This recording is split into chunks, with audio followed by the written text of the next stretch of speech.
తాకట్టులో ఉన్న మీ బంగారాన్ని విడిపించి ఆ రోజు ఆన్లైన్ రేటుకి మేము కొంటాం. Bhavani gold company. అర్ధరాత్రి 12 గంటల తర్వాత లింగోద్భవం అంటారు దాన్ని. లింగం ఉద్భవించింది, తొలి లింగము ఉంది అనే ఒక ఆకారంతో లింగోద్భవ టైము లింగం ఉద్భవించింది. ఈ శివలింగము అంటే ఏమిటమ్మా అసలు? శివుడు అందుకు తర్వాత శివుడు ప్రతిమల కంట లింగములకి ఎక్కువ పూజ చేస్తారు. మిగిలిన దేవుళ్ళకి మూర్తులకి వాళ్ళ యొక్క మూర్తి ప్రతిమలకి పూజ చేస్తాం మనం, వాళ్ళ విగ్రహాలకు పూజ చేస్తాము. అమ్మవారైనా విష్ణువైనా రాముడైనా విగ్రహారాధన, కానీ శివుడికి లింగారాధన.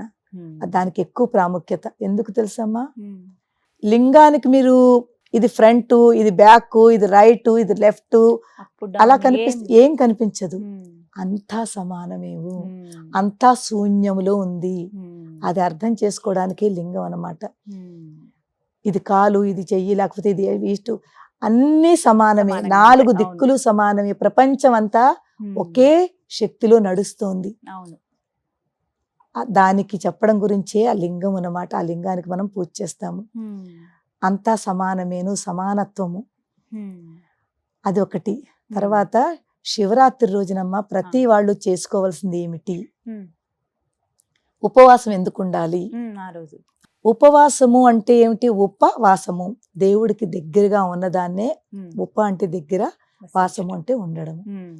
భగవంతుడికి దగ్గరగా ఉండి భగవత్ నామస్మరణ చేసుకుంటూ రోజంతా గడపడము. భోజనం దగ్గరికి వచ్చేసరికి మనం ఉపవాసం రోజున ఎంత తక్కువ తింటే మన దైవం మీదకి దృష్టి వెళుతుంది. అందుకు చేస్తారమ్మా. రోజంతా తినేసి మనం దేవుని తలుచుకుంటుంటే మనకు భోజనం మీద మిగిలిన వాటి మీదగా ఎక్కువ దృష్టి వెళుతుంది. మీరు ఒక్కసారి మీరు ఎప్పుడైనా నేను మన ఏకాదశి ఉపవాసము ఏ రోజైనా ఉపవాసం చేస్తే 2 రకాలు. ఒకటి సైంటిఫిక్ గా కూడా చాలా మంచిది, ఆధ్యాత్మికంగా కూడా చాలా మంచిది. మన దృష్టి అంతా కూడా ఇంకా ఇవాళ ఏం వండాలి, ఏం తినాలి, ఇవేమి లేకుండా ఇంకా భోజనం మీద దృష్టే వెళ్ళదు. మనం కాస్త ఉన్న టైం అంతా కూడా దైవనామస్మరణ చేసుకుని మంచి పనులు చేస్తాము. ఉపవాసం ఉన్నప్పుడు మనసు ప్రశాంతంగా ఉంటుంది కదమ్మా. ఈ ప్రశాంతత ఇలాగ ఉన్నప్పుడు మనం చేసి ప్రతి పని చాలా మంచి పని చేస్తాం, మంచి కర్మలు చేస్తాము. మంచి కర్మలు చేసి మంచి పనులు చేస్తుంటే ఇందులోనే ఆ భగవంతుడు ఉన్నాడు. భగవంతుడు అనేది ఇక్కడ అక్కడ కాదు, అంతా కదా, ప్రతి అంశంలోనూ ఉన్నాడని, ప్రతి దాంట్లోనూ ఉన్నాడు. మన భావనలో, మన ఆలోచనల్లో, మన మనసులో, ఇవంతా ఎప్పుడైతే మనం ఉపవాసం ఉంటామో మన భావన బాగుంటుంది, మన ఆలోచన బాగుంటుంది, మన పనులు బాగుంటాయి. అందులోనే దేవుడు ఉన్నాడు. ఎప్పుడైతే ఆ దేవుడి దగ్గర ఉంటామో, ఎప్పుడైతే కనెక్ట్ అవుతామో, ఆ ఉపవాసము దేవుని దగ్గరగా ఉంచి మనకి చాలా శక్తిని ప్రసాదిస్తుంది. ఒక చక్కటి ఎనర్జీ ఫామ్ అవుతుంది మనలోను రోజంతాను. ఆ రోజంతా మీరు ఎవరైనా చెయ్యని వాళ్ళు కూడా చేసి చూడడం, ఒక్క రోజైనాను చేసి. శివరాత్రికి అయితే శివరాత్రి ఒకటి ఏకాదశి 2 కూడా ఉంటూ ఉంటాయి. ఈ శివరాత్రికి మీరు రోజంతా పళ్ళు తినండి, పాలు తాగండి, కాఫీ టీలు తాగండి. అలానే కఠిన ఉపవాసం అని ఏమి తినకుండా, మంచినీళ్ళు తాగకుండా కూడా కాదు. మీ శరీరాన్ని బట్టి, మీ ఆరోగ్యాన్ని బట్టి, మీకు ఎవరికి ఏది ఎలా కావాలో, షుగర్ పేషెంట్లు ఉన్న వాళ్ళు, పెద్దవాళ్ళు ఉంటారు, అలాంటి వాళ్ళు కాస్త ఏదో ఒకటి వాళ్ళకి నచ్చింది భుజించండి. కానీ తక్కువ, ఎంత అవసరమో అంతే తీసుకోండి. ఆ రోజున చేసి చూడండి. మీకు ఏమీ తినకపోయినా కూడా మీ బాడీ ఎంత శక్తిగా ఉంటుందో, మిగిలిన రోజుల్లో చెయ్యలేని ఎనర్జీగా పనులు, ఎనర్జెటిక్ గా ఉంటూ ఆ రోజు ఇంకా ఎక్కువ చేస్తాము. అంత ప్రశాంతంగా ఉంటుంది మనసు. అది ఉపవాసం యొక్క ఇది. రాత్రి వరకు ఉపవాసం ఉంటాము. రాత్రి మనకి ఈ లింగోద్భవ టైంలో జాగరణ చేస్తాము. జాగరణ ఎందుకు చేస్తామంటేనమ్మా, శివరాత్రి ఏ రోజు వస్తోంది? అమావాస్యకు ఒక రోజు ముందు. ఎంత అద్భుతమైన రోజు అంటే చతుర్దశి అంటాం మనం. శక్తులు ఏదైతే ఉంటాయనమ్మా, రోజంతా కూడా మనకి ఈ శక్తి స్వరూపాలు ఏదైతే తిరుగుతాయో, చీకటి శివరాత్రి అంటే అమావాస్యకు ఒక రోజు ముందు అంటే ఒక చీకటి ఉంటుంది, అంధకారము. అంధకారం అంటే రాత్రిపూట ఏమిటి ఉంటుంది? కామ్గా ఉంటుంది. ప్రదేశం అంతా కూడా చాలా కామ్గా, అందరూ నిశ్శబ్దంగా ఉంటుంది. నిశ్శబ్దంగా ఉన్నప్పుడు ఈ శక్తులు ఏవైతే ఉంటాయో ఆ శక్తులు యాక్టివేట్ గా ఉంటాయి. అమావాస్యకు ఒక రోజు ముందు ఈ శివరాత్రి రోజుని ఉమ్. ఆ శక్తి స్వరూపాలు కూడా అలా చాలా యాక్టివేట్ గా ఉంటుంది. ఉంటాయి. ఎప్పుడైతే మనం జాగరణ చేస్తామో, ఉమ్. ఉపవాసం ఉండి జాగరణ చేసి రాత్రి 12 వరకు 12:30 వరకు ఉంటామో, ఉమ్. ఆ శక్తి ఎనర్జీ, శక్తి అంటే ఎనర్జీలు, ఎనర్జీ. ఆ ఎనర్జీలంతా కూడా మన లోపలికి వచ్చి మనని ఆ శక్తివంతంగా చేసి మనకు తెలియని ఒక మహాశక్తి మన లోపల ఫామ్ అయిపోతుంది ఓ, అందుకని జాగరణ ఏమంటారు? చేస్తే. ఉమ్.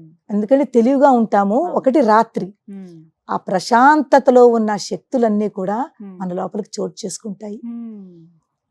ఇప్పుడు పూర్తి చీకటి ఉన్నప్పుడు ఒక్క చిన్న దీపం వెలిగించండి, ఉమ్. మనకు ఎంత కాంతివంతంగా, ఎంత ప్రకాశము. ఆ శక్తులు మనలో ఉమ్. ఆ ప్రకాశ రూపంలో ఒక జ్ఞానోదయం మనకు జరుగుతుంది. ఉమ్. మనలో ఉన్న జ్ఞానము ఇంకా మనం పెంచుకుంటున్నాము. ఉమ్. ఒకటి ఉపవాసము, 2 దైవనామస్మరణ, ఉమ్. 3 మంచి భావన, మంచి పనులు, మంచి ఆలోచనలు. ఉమ్.